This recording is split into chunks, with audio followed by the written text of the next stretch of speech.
जगदीश शरण सर्राफ सरस्वती शिशु मंदिर हनुमानगढ़ी चंदोसी द्वारा संचालित ऑनलाइन क्लासेस में कक्षा 8 के भैया बहनों का स्वागत है। आज हम आपको गणित के बारे में बताएंगे। उसके सबसे पहले हमको देखना है कि हमारी पहले अभ्यास में दिया गया है परिमेय संख्याओं पर सक्रिया हैं। उससे पहले हम कुछ जनरल जानकारी देंगे, जैसे कि हमें दिया गया था प्राकृतिक संख्याएं। अब प्राकृतिक संख्याएं कौन कौन सी होती हैं? प्राकृतिक संख्या वे संख्या होती हैं जिसके माध्यम से हम किसी वस्तु को काउंट करते हैं। जैसे 1 से लेकर 9 तक की जितनी भी संख्या होती हैं वो सारी प्राकृतिक संख्या होती हैं। उसके बाद हमको दिखाया गया है कि पूर्ण संख्याएं कौन सी होती हैं। पूर्ण संख्याओं में हम प्राकृतिक संख्या जो होती है उसमें अगर हम जीरो को और शामिल कर लें तो वो पूर्ण संख्या कहलाती है। यानी 1 से लेकर 9 तक की संख्या को तो हम प्राकृतिक संख्या कहते हैं।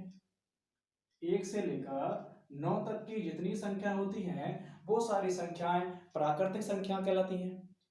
पूर्ण संख्याओं के बारे में कहा जाए तो पूर्ण संख्याओं में हम जीरो और इसमें बढ़ा देते हैं और 0 से लेकर 9 तक की जितनी भी संख्याएं होती हैं वो सारी पूर्ण संख्या कहलाती हैं। उसके बाद हमने पढ़ा होगा पहले सम संख्याएं किसे कहते हैं। सम संख्या वे संख्याएं होती हैं जो 2 से पूर्णतः विभाजित हो जाती हैं।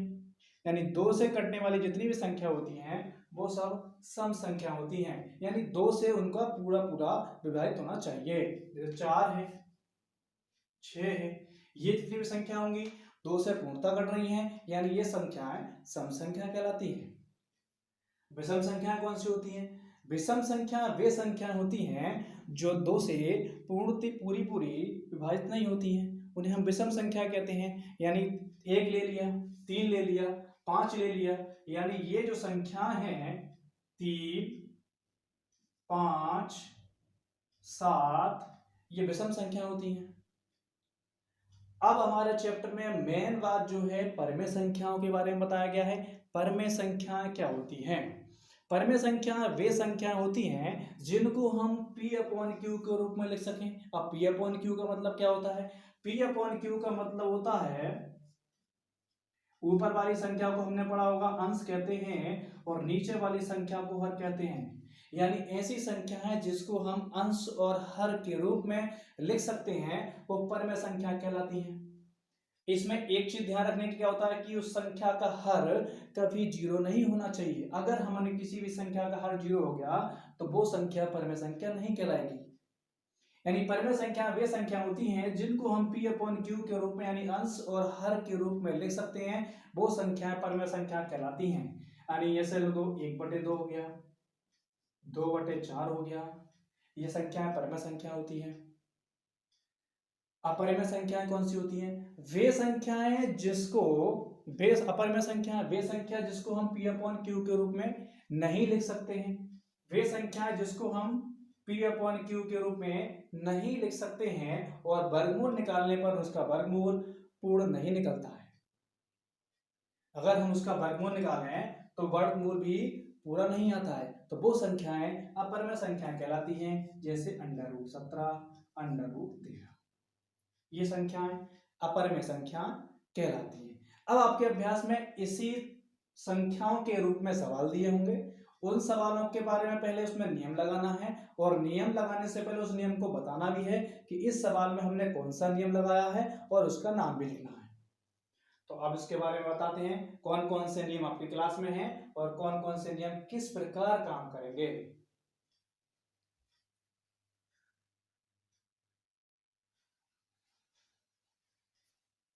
सबसे पहला नियम आपको दिया गया है क्रम विनिमय नियम। क्रम विनिमय नियम का मतलब होता है कि संख्या को आगे पीछे करने पर भी उस संख्या का या सवाल का मान चेंज ना हो। यानी ये दिया है a + b = b + a, यानी a + b को अगर हम जोड़ रहे हैं तब भी जो मान आता है और अगर b + a को अगर प्लस करेंगे तो जो मान आएगा वो दोनों मान बराबर होने चाहिए। गुणा में भी लगता है a × b = b × a, यानी a की गुणा अगर b से करने पर जो गुणनफल आएगा उसका ही उतना ही गुणनफल b × a करने पर आएगा। तो वहां जब ये कंडीशन लगेगी तो वो नियम कहलाएगा क्रम विनिमय नियम। यानी क्रम को आगे पीछे करने पर भी हमारा आंसर चेंज ना हो तो उसको हम कहते हैं क्रम विनिमय नियम। ये वाला जो नियम होता है गुणा और प्लस में काम करता है।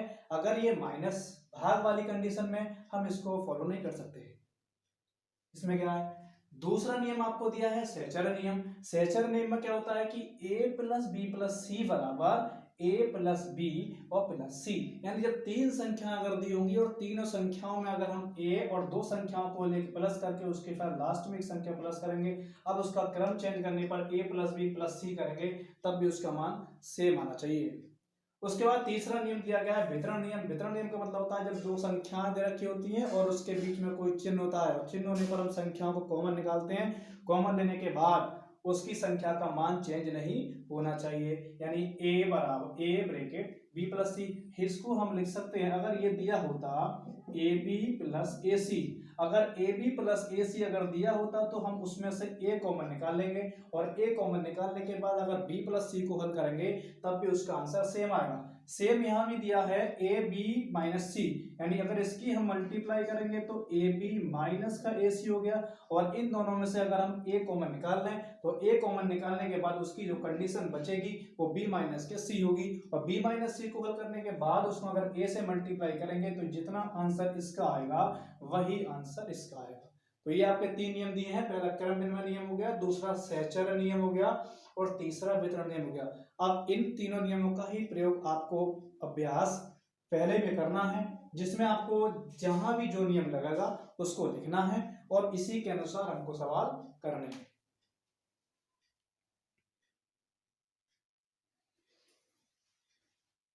अब हम ये पहला सवाल देखते हैं। पहले सवाल में दिया है माइनस के 2/3 गुणा 3/5 प्लस 5/2 माइनस 3/5 गुणा 1/6। अब इस वाले सवाल को हम नियम का प्रयोग करने के बाद ही इसका हल करना है। इसमें दिया है माइनस के 2/3 और 3/5। अब हम इसको देखना है कि कौन कौन सी संख्याएं सेम है, उन संख्याओं को हम एक तरफ कर लेंगे और जो बिना सेम वाली संख्या होगी उसको एक तरफ ले जाएंगे।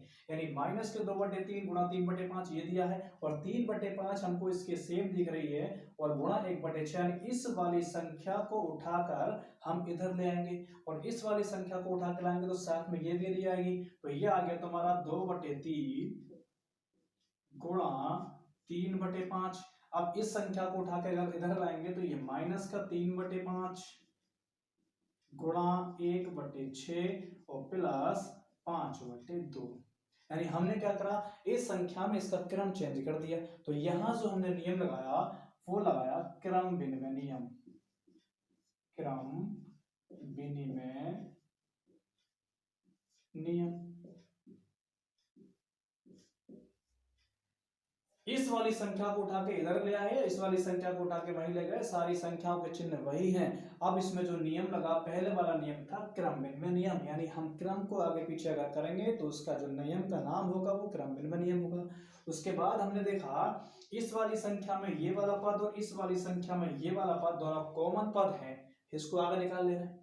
अगर इसको हम दोनों में कॉमन ले लेंगे, कॉमन लेने के बाद हमने जो नियम आपको बताया था वो नियम था वितरण नियम। वितरण नियम में हम क्या कर रहे थे, a ब्रैकेट b प्लस सी, यानी अब इन दोनों को कॉमन निकाल लेते हैं तो ये आता है 3/5।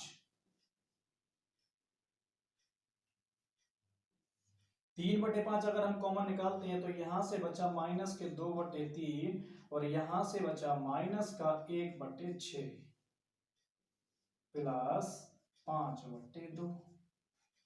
3/2 कॉमन, माइनस था 2/3 यहाँ आ गया, माइनस चिन्ह यहाँ से बचा और एक 3/5 हमने पहले ही कॉमन ले लिया और 1/6 यहाँ से बची।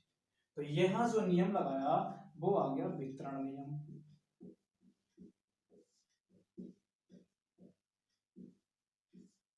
ये वितरण नियम हो गया। अब इसको सॉल्व करके आगे देखते हैं। ये आ गया तुम्हारा 3/5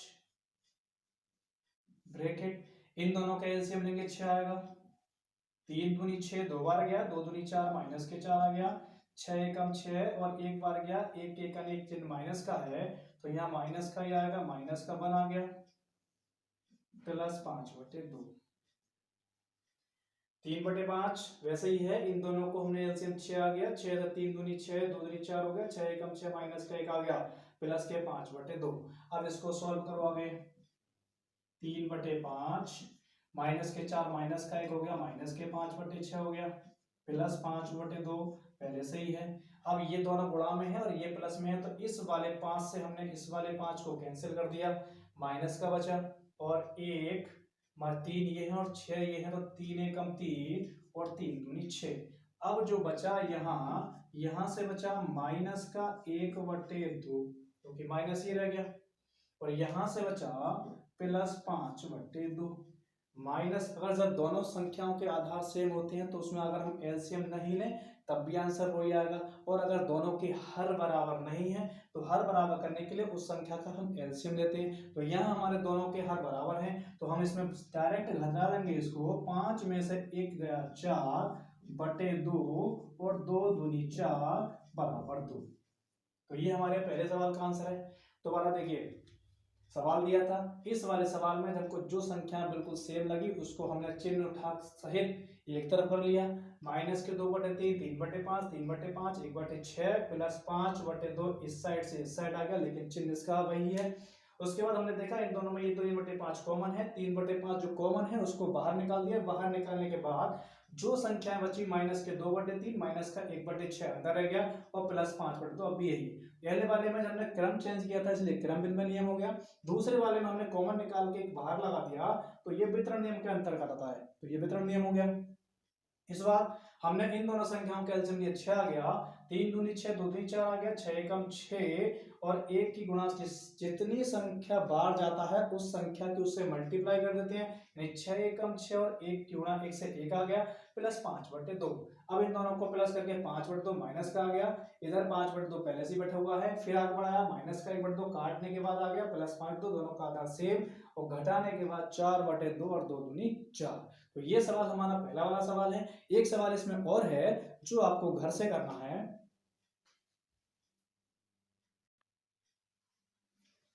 ये पहला सवाल होमवर्क में करना है। 2/5 गुणा माइनस के 3/7 ब्रैकेट बंद, माइनस का 1/6 गुणा 3/2 प्लस 1/14 गुणा 2/5। जैसे पहला वाला सवाल था बिल्कुल सेम वैसे ही सवाल है।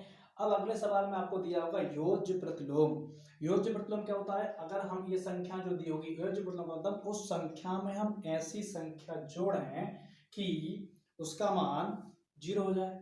योज्य प्रतिलोम का मतलब होता है योगात्मक प्रतिलोम 0, यानी इसमें हम कौन सी संख्या जोड़ें कि इसका मान 0 हो जाए। तो अगर 2/8 दिया है, 2/8 अगर दिया है तो 2/8 में हम ऐसी कौन सी संख्या प्लस करें कि जिसका मान 0 हो जाए। तो अगर 2/8 में अगर हम 2/8 माइनस का प्लस कर दें तो ये वाली संख्या का जो होगा योगात्मक प्रतिलोम होगा।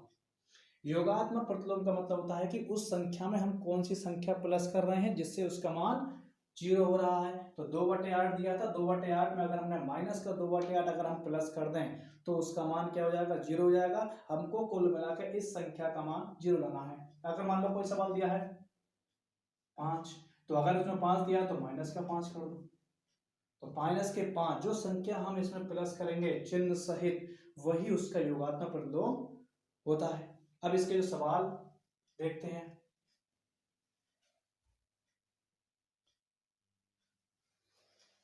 ये सवाल आपको घर से करने हैं। दूसरा सवाल है माइनस के 5/2। माइनस के 5/9 का योगात्मक प्रतिलोम बताना है। माइनस के 6/-5 का योगात्मक प्रतिलोम बताना है। 2/-9 का योज्य प्रतिलोम या योगात्मक प्रतिलोम दोनों एक ही होता है। 19/-6 इसका भी हमको योगात्मक प्रतिलोम बताना है। यानी इसमें हमको देखना है कि कौन सी संख्या रखने पर ये वाली संख्या 0 हो रही है, तब हम उसका आंसर 0 आना चाहिए योगात्मक प्रतिलोम में। तो जिस संख्या को रखने पर इसका आंसर आएगा वही उसका योगात्मक प्रतिलोम होगा।